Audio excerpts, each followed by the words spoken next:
every individual, when guided properly, can develop better coping skills. Hello viewers, I'm Leena Bhasker. Welcome to my channel. I'm an educator. I regularly upload videos related to science and education.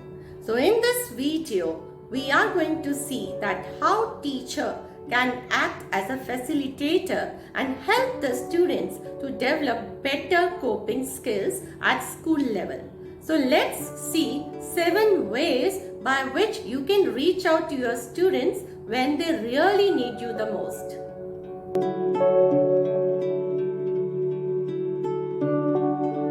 Here, the teacher plays a very important role because the student is with you for a good 6 to 7 hours a day.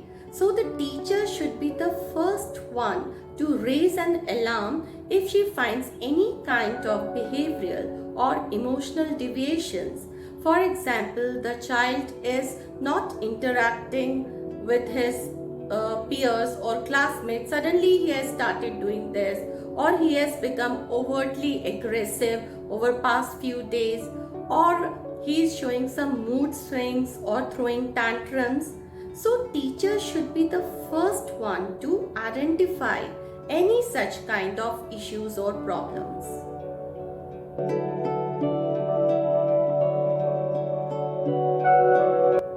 However good you may be in teaching your own subject, but if you are not friendly with the students, if you are not approachable, it is not worth it.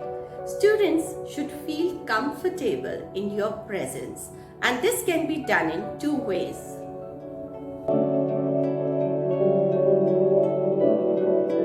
The thumb rule here is acknowledge each and every good deed done by your students. Wow, fantastic, well done. Your uniform is very neat and clean. You are looking very presentable today. Use such words often.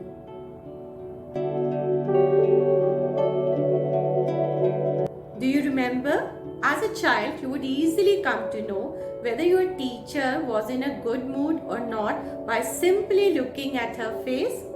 So, children these days are smarter.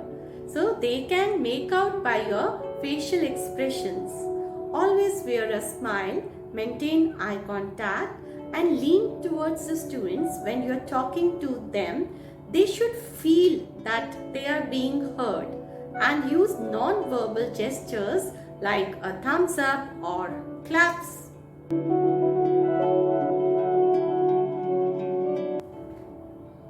Please never say that, oh, you are a boy, you are crying.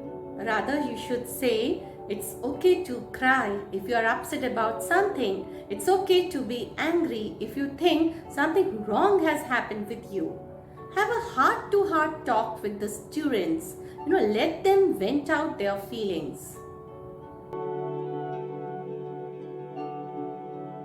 You have to show empathy to the child.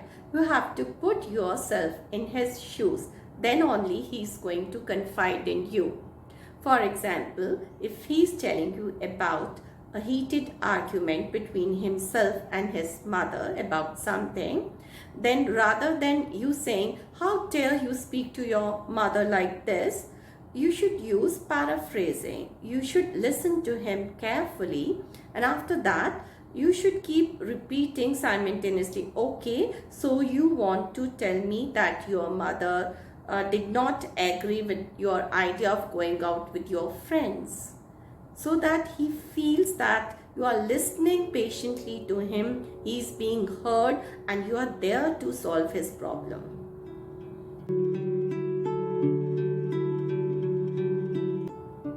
Always talk to the child in a separate room with no one around. Make sure you use this sentence, it's between you and me. That means whatever the child is going to tell you will always be there between 2 of you. As a teacher, you can provide him a safe, secure, and nurturing environment so that he can confide in you.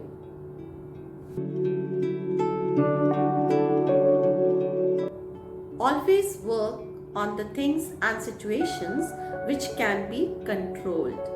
For example, let us take a problem. Suppose the problem is the child wants to choose commerce as a subject, but the mother wants the child to pursue science as the main subject in class 11. A very common scenario. So let's see, as a teacher, I can always tell the child, so let's work on your problem. Let us find the solutions together.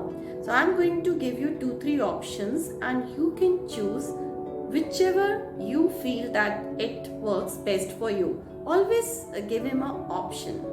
Okay, number 1 could be that if you think you can convince your mother, maybe you can take her for a cup of coffee and speak to her, have a heart-to-heart talk with her.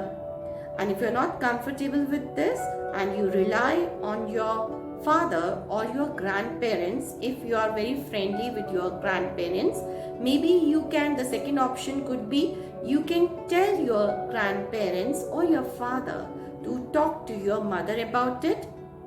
And third possibility could be that I can arrange a special parent-teacher meeting with her, so you can bring her to me and maybe I can solve your problem, I can convince her. So let him choose finally what he wants. Teacher is the best influencer and motivator in a child's life and will always remain so. So keep on motivating your students till they show positive emotional and behavioral changes, and it will happen gradually. If the problems still remain unsolved, escalate the issues to the school authorities or school counselor.